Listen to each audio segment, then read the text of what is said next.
ம். அதத்தான் சொல்றேன். தமிழ்நாட்ல சட்டம் ஒழுங்கு பிரச்சனை ஒரு நாளுக்கு நாள் அதிகரிச்சுக்கிட்டு தான் போகுது. சட்டம் ஒழுங்க பத்தி யாருமே கண்டுக்கிறது இல்ல. என்ன ம் ரவுடிசம் தலை தூக்கி ஆடுது. ஏகப்பட்ட போக்குவரத்து இடைஞ்சல் பயங்கரமா இருக்கு. ஆக்சிடென்ட்டும் அதிகமா ஆகுது.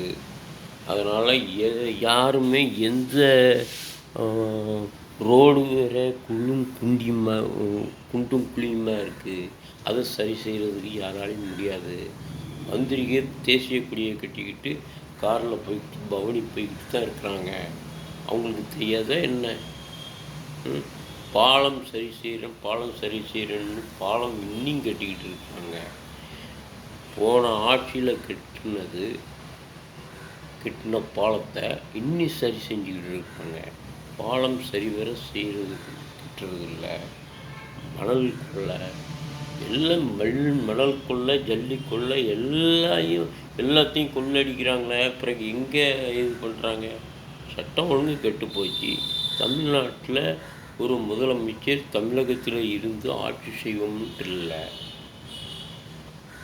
அமெரிக்கா, சிங்கப்பூர், ஹாங்காங், மலேசியா அங்கெல்லாம் 17 நாள் சுற்றுப்பயணம் போறாரு ஒரு முதலமைச்சர் அப்படின்னு சொன்னா, பிறகு தமிழ்நாட்டை யார் கவனிப்பா? சொல்லுங்க. தமிழ்நாட்ல இருக்கிற நலிவடைந்த தொழில ஊக்குவிக்கிறதுக்கு வழி இல்ல. தொழிலாளிகளுக்கு வேலைவாய்ப்பு கொடுக்கறதுக்கு வழி இல்ல. அத விட்டு போட்டு சிங்கப்பூர், மலேசியா சுற்றுப்பயணம் போய் அங்க இருக்கிற தொழிலதிபர்கள கலந்து பேசி, அங்க இருக்கிற தொழிலதிபர்கள கூட்டு வந்து தமிழ்நாட்ல தொழில் தொடங்க சொல்லி, தமிழ்நாட்ல இருக்கிறவங்களுக்கு வேலைவாய்ப்பு கொடுக்கணும் அப்படின்னு சொல்றவங்க, தமிழ்நாட்ல எத்தனையோ தொழிற்சாலைகள் நலிவடைந்த தொழில்கள் இருக்கு. அத ஊக்குவிங்க. ஊக்கப்படுத்துங்க. தமிழ் மக்களுக்கு இல்லாத ஏழைகளுக்கும், தொழிலாளிகளுக்கும் வேலை வாய்ப்புகள் அதிகரிக்கும்ல. அத விட்டு போட்டு ஏன் நீங்க இந்த மாதிரி பண்றீங்க?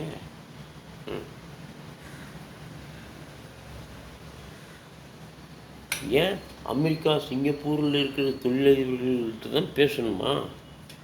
இல்ல கேட்குறேன். இங்க இருக்கிற தொழிலதிபர்கள்ட்ட பேசி நலிவடைந்த தொழில்கள ஊக்கப்படுத்துறதுக்கு வழிய பாருங்க. தொழில் தொடங்குறதுக்கு வழிய பாருங்க. வேலைவாய்ப்புகள் கிடைக்கும்ல. மக்களுக்கு வேலைவாய்ப்புகள் கிடைக்கும்ல. என்னய்யா நீங்க பைத்தியக்காரத்தனமா இருக்கிறீங்க? சொல்லுங்க. அதனால அதாவது தமிழ்நாட்டை வளப்படுத்துறதுக்கு யாராலையும் முடியல.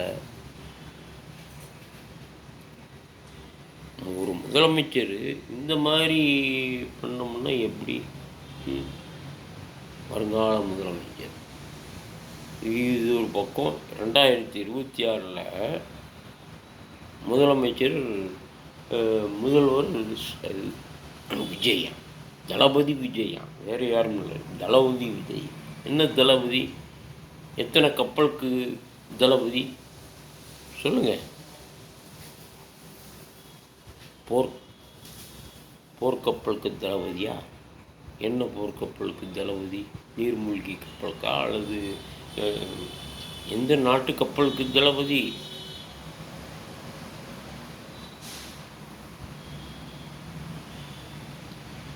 எங்கள் தலைவரை கேப்டன் சொல்கிறீங்க. ரைட்டு, அது ஒத்துக்கிட வேண்டிய விஷயந்தான். கேப்டன் தான். கேப்டனுக்கு நிகர் கேப்டன் தான். சின்ன பிள்ளைய கேட்டாலுமே, இது யாருன்னு கேட்டாலுமே கேப்டன் சொல்கிற அளவுக்கு புரட்சி தலைவர் எம்ஜிஆர்னு சொல்கிறாங்களே, அதே மாதிரி கேப்டன் அப்படின்னு சொல்கிற அளவுக்கு கேப்டன் உயர்ந்துட்டார். கேப்டனுக்கு நிகர் கேப்டன் தான். அப்படிப்பட்ட கேப்டனை எதிர்த்து கட்சி நேற்று பெஞ்ச மழையில் இன்று முளைச்ச காளான் வந்து இன்னைக்கு ஆயிட்டார் அப்படின்னு சொன்னால், கட்சி ஆரம்பித்து 2026 முதலமைச்சர் ஆகணும் அப்படின்னு சொல்கிறவங்க, கட்சி ஆரம்பிக்கிறதுக்கு தூண்டுறவங்க, நல்ல நல்ல மனுஷனாக இருந்தோம்னா, எங்கள் தலைவர் நல்ல நிலைமையில் இருக்கும்போதே கட்சி ஆரம்பிக்க வேண்டியதானே? ஏன் இறந்ததுக்கப்புறம், அதாவது தெய்வமானதுக்கப்புறம் கட்சி ஆரம்பிச்சிருக்கிறாரு, என்ன காரணம்? நம்மளாம் ஒன்றும் சொல்ல மாட்டாங்க, யாரும் சொல்ல மாட்டாங்க. அப்படிங்கிற காரணம் தானே. என்னையா பைத்தியங்களாக இருக்கிறீங்க சார்? பைத்தியங்களாக ஆகிட்டாங்க மக்களை, தமிழ்நாட்டு மக்களை. 2026 முதலமைச்சரான் தளபதி விஜய். என்னையா முதலமைச்சருக்கு கேட்டோம்னா கேப்டன் மாரிசு ஓட்டு விழுக்கும் அப்படிங்கிறாங்க. என்னதையா ஓட்டு விழுக்க போகுது? 2 சிங்கங்கள் மாதிரி பெற்று போட்டிருக்காரு ஐயா பசங்களா. அவங்கள விடவா இவங்க ஒரு வாரிசு?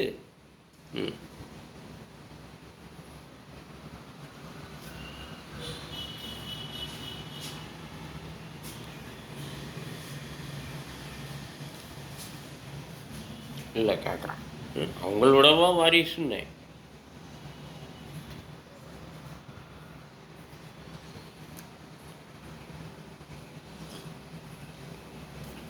அவங்களோடவா வாரிசுன்னே. இல்லை கேட்குறேன், என்னையா பைத்தியக்கார உலகம், அதையும் நம்புறதில்ல. பைத்தியக்கார ஜனங்களை நம்ப வைக்கிறாங்க இந்த ஊடகத்துக்காரங்கள் செய்கிறது தான் இத்தனைக்கும் காரணம். அவங்க தான். இன்றைக்கி பாரு, 2026 யாரோட கூட்டணி அப்படின்னு கேட்குறாங்க. அப்போ 2026 பிறக்கலையே, அதுக்குள்ளேயும் கேட்டால் எப்படி?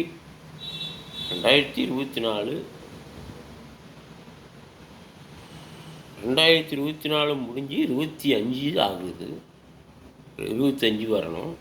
25க்கு பிறகு தான் 26 வரணும். 25வது வருஷம் பிறக்கட்டும், 26வது வருஷம் பிறக்கட்டும். அதுக்கப்புறம் நீங்கள் கூட்டணியை பற்றி பேசுங்க. தேர்தல் வர்றதுக்கு ஒரு 2 மாதம் இருக்கிறதுக்கு முன்னால் கூட்டணியை பற்றி அந்தந்த கட்சிகள் ஆலோசனை பண்ணுவாங்க. இவங்க ஊடகத்துக்காரங்க சும்மா இருக்க மாட்டேங்கிறாங்களே. யாரோட கூட்டணி? நான் ஒன்று சொல்ல, அவர் ஒன்று சொல்ல, இவர் ஒன்று சொல்ல.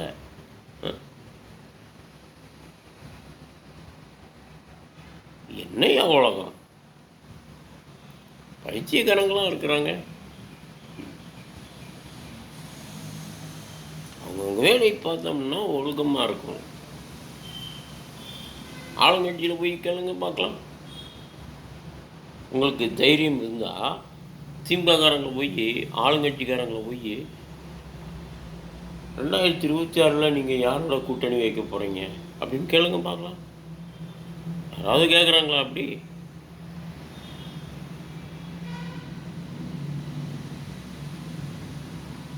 கேட்க மாட்டாங்களே யாருமே. என்னையா பைத்தியக்காரது நம்ம? எங்கே பார்த்தாலும் ரவுடிசம், தலதூக்கி ஆடுது, லஞ்சம்தான் எங்கே பார்த்தாலும்.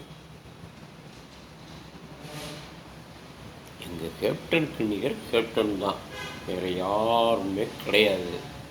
முதலமைச்சர் நான் கூட வர்றேன் முதலமைச்சரான்னு சொல்லலாம். ரோட்டில் போகிறவனை ஒரு பிச்சைக்காரனை விட்டு முதலமைச்சர் சீட்டில் உட்காரப்பா அப்படின்னு கூட சொல்லலாம். அதுக்கு தகுதி வேண்டாமா? அதுக்கு முதலமைச்சர் ஆகிறதுக்கு ஒரு தகுதி இருக்கணும். என்ன தகுதின்னு கேட்பீங்களே? அதில் மட்டும் குறைச்சல் இல்லை. கேள்வி மேலே கேள்வி கேட்டு திணறடிக்கிறது. அந்த இதில் நாங்கள் இழிச்சவாங்க கிடையாது. முதலமைச்சருக்கு தகுதி ஒரு ஃபேக்ட்ரி இருக்குன்னா, ஒரு தனியார் நிறுவனம் ஃபேக்ட்ரி இருக்குன்னா, அந்த ஃபேக்ட்ரி மேனேஜர் தகுதி வாய்ந்தவராக இருக்கணும். மேனேஜர் இருக்கணும் அப்படின்னு சொல்கிறாங்கல்ல, அதே மாதிரி முதலமைச்சருக்கு தகுதியானவங்க தான் முதலமைச்சர் சீட்டில் உட்காரணும்.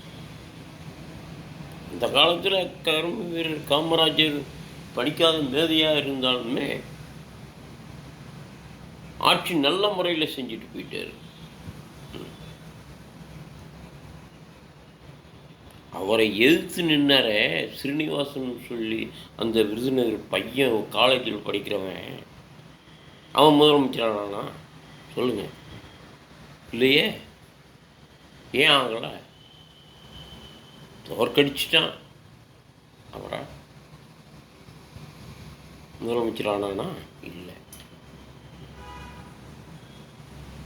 அதுக்கு பின்னாடி வந்த முதலமைச்சர்களுக்கு இருக்கிற தகுதி கூட இவனுக்கு இருக்குதா? முதலமைச்சர் தகுதி.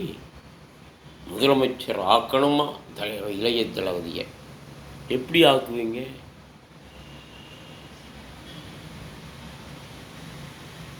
எப்படி ஆக்குவீங்க? என்ன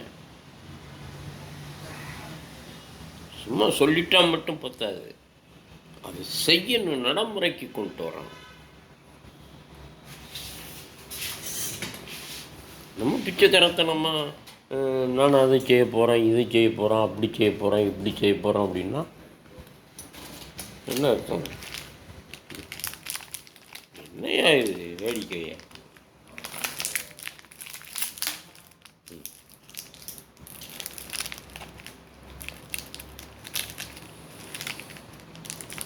தான்.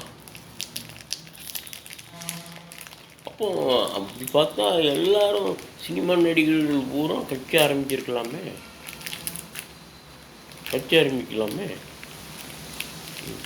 இவர் தான் கட்சி ஆரம்பிக்க முடியுமா? எல்லாரும் கட்சி ஆரம்பிக்கலாமே.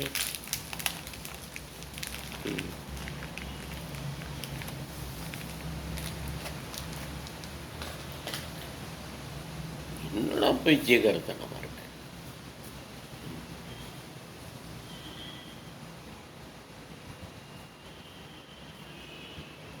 சரி விடுங்க, முதலமைச்சராக ஆகட்டும், பார்த்துக்கலாம். கண்டிப்பாக ஆக முடியாது. எங்கள் கேப்டன் இருக்கிற வரைக்கும் நினைத்தால் எங்கள் கேப்டன் முதலமைச்சர் சீட்டில் உட்கார முடியும். சில பேர் சகனி வேலைகள் செஞ்சு தடுத்துட்டாங்க.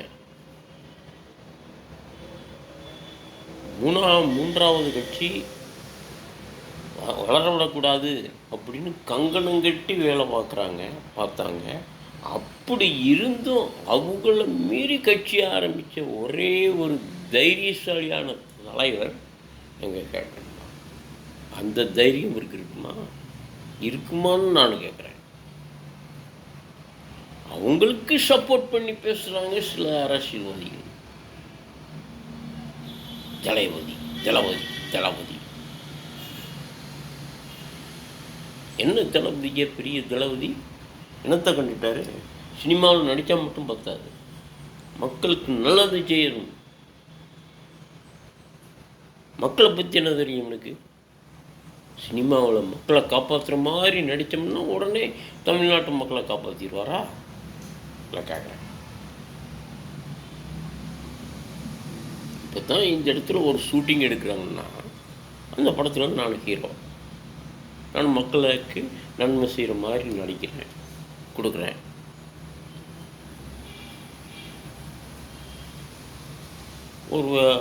ஒரு ஆபத்தில் சிக்கிக்கிட்டான் ஒருத்தன், வயசானவர், அவரை போய் காப்பாற்றுறேன். உடனே ஒரு நல்ல மனுஷன், இவன் கட்சி ஆரம்பிச்சிட்டான், இவனுக்கு தான் ஓட்டு அப்படின்னா என்ன அர்த்தம்? படத்தில் பூரா அப்படித்தான் நடிக்கிறாங்க. அந்த நடிப்பில் எங்கள் கேப்டன் தனி ரகம். கேப்டனுக்கு ஈடு இணைய யாரும் கிடையாது. யாரையுமே பேசாதீங்க. அவர் அரசியல் மக்கள் மக்கள் மக்கள்ன்ட்டு மக்களுக்காகவே உயிர் வாழ்ந்து தெய்வமானவர். அவரை பற்றி பேசுகிறதுக்கு அருகதையே கிடையாது யாருக்குமே.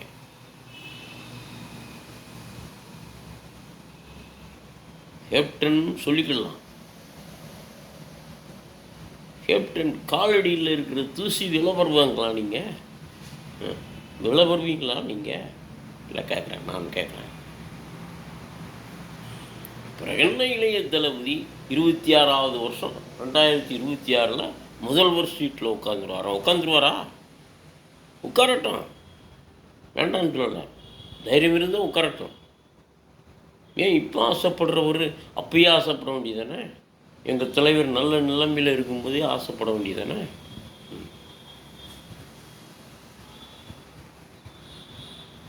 ஒரு திட்டம் திட்டுறதுக்கு ஒரு தகுதி இருக்கா அவங்களுக்கு?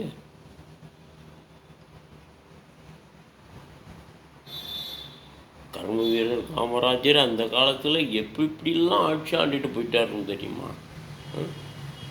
படிக்காத ஏழைகள் ரொம்ப வறுமையில் கஷ்டப்படுறாங்க. கஷ்டப்பட்ட குடும்பம், சின்ன பிள்ளைகளுக்கு படிக்கிறதுக்கு கூட வசதி இல்லாமல், சாப்பாட்டுக்கு கூட வசதி இல்லாமல் பள்ளிக்கூடத்துக்கு அனுப்ப மாட்டாங்கட்டாங்க. அனுப்பல. படிக்கிறதுக்கு, உட்கார்ந்து படிக்கிறதுக்கு பள்ளிக்கூடத்துக்கு வசதி இல்லை. பள்ளிக்கூட வசதி இல்லை. அந்த வசதியை உருவாக்குனவரே கர்ம வீரர் காமராஜர் தான். இல்லாதவங்களுக்கு பள்ளிக்கூடம் கட்டி கொடுத்ததே அவர் தான். படிப்பு சொல்லி கொடுத்தவரே அவர் தான். நம்மளை மாதிரி எல்லாரும் இருந்துடக்கூடாது அப்படின்ட்டு ஒரு நேரமாவது சாப்பிட்டு பள்ளிக்கூடத்துக்கு போகணும் அப்படின்ட்டு தான் மதிய உணவு திட்டத்தை கொண்டு வந்தார்.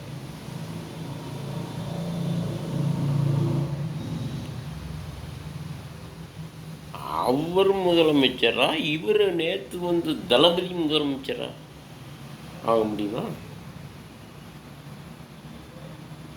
அதுக்கடுத்து கலைஞர் முட்டையை போட்டார்.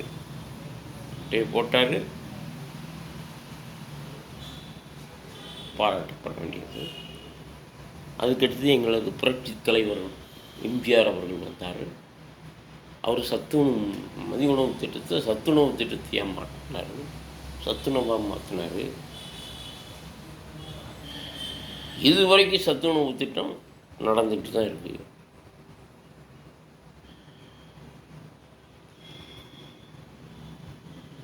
எங்களது தலைவர் கேப்டன் அவர்கள் முதலமைச்சர் இல்லாமல் இருந்தாலும் கூட, எதிர்கட்சி லைனில் இருக்கும்போதும் கூட மக்களுக்கு நல்லதை செஞ்சுட்டு தான் இருக்கிறார். இதுவரைக்கும்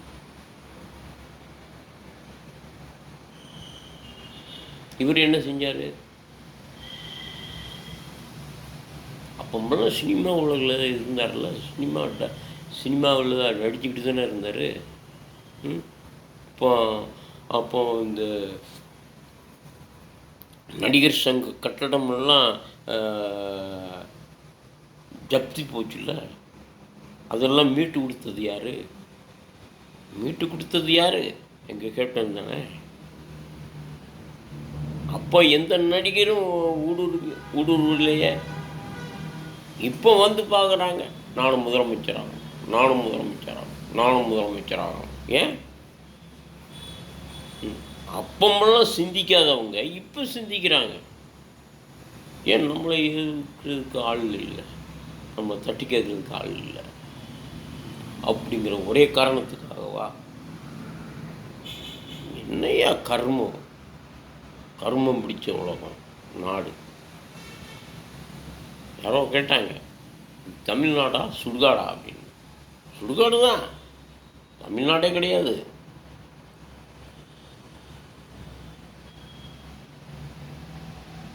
சுடுகாடு ஆகிட்டாங்களா அரசியல்வாதிங்க. இந்த 2 பேரும் மாறி யாருன்னு நான் சொல்ல மாட்டேன், நீங்களே தெரிஞ்சுக்கோங்க.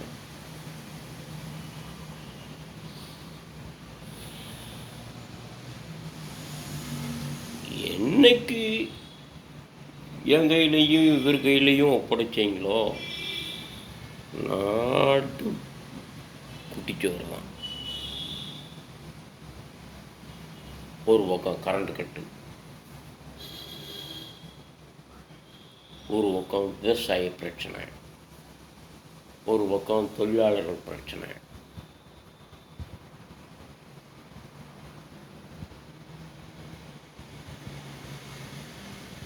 நீ பாருங்க, நீ தீபாவளி வருது, தீபாவளி போனஸ் கேட்டு தொழிலாளர்கள் ஸ்ட்ரைக் பண்ணுவாங்க.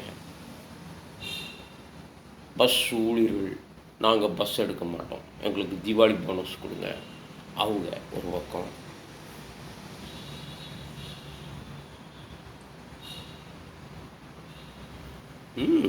பாருங்க எப்படி எப்படியெல்லாம் நாடு போகுதுன்னு. இது அரசு ஊழியர்களுக்கு நீங்கள் போனஸு அது இதுன்னு சம்பளம் உயர்வு அப்படின்னு சொல்கிறது எல்லாம் வழிகாட்டினது பூரா கவர்மெண்ட்டு தானே. அரசு ஊழியர்களுக்கு ஏன் சம்பளம் பார்த்துட்டா? சம்பளம் தான் அள்ளி அள்ளி கொடுக்குறீங்களே.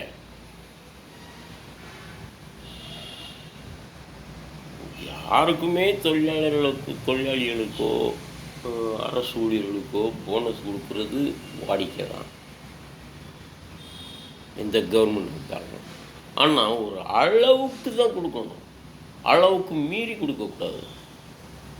உங்களுக்கு பிடிச்சவங்களுக்கு இந்தா, பிடிக்காதவங்களுக்கு இந்தா அப்படின்லாம் இருக்கக்கூடாது, பாகுபாடு இருக்கக்கூடாது. கொடுத்தோம்னா ஒரு மாதம் சம்பளம், அவ்வளோதான். சம்பளத்தை விட அதிகமாக கொடுக்குறாங்க போனஸு. ஏன்? உங்கள் அப்பா இப்படி சுத்தா? எந்த கவர்மெண்ட் வந்தாலும் நான் கேட்குறேன், உங்கள் அப்பா சொத்தா?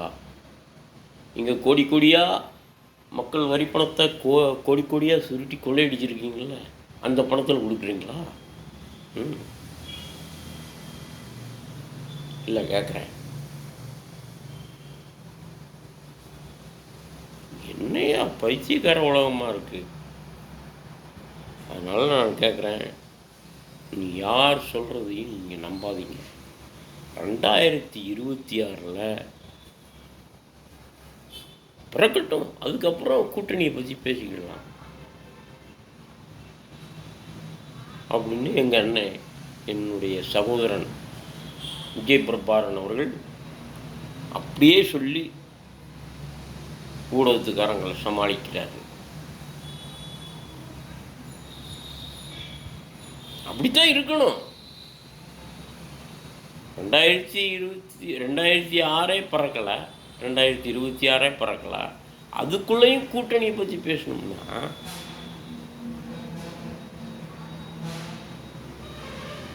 இந்த கேள்விக்கெல்லாம் எங்கள் கேப்டன் இருந்திருந்தாருன்னு வச்சுக்கோங்க, ஊடகத்துக்காரங்களுக்கு ஒரு வழி பண்ணியிருப்பார், உண்டா இல்லையா?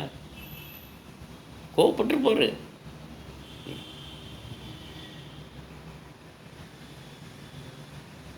என்ன நடக்குங்க? ஊடகத்துக்காரங்க பண்ணுறது தான் இதெல்லாம்.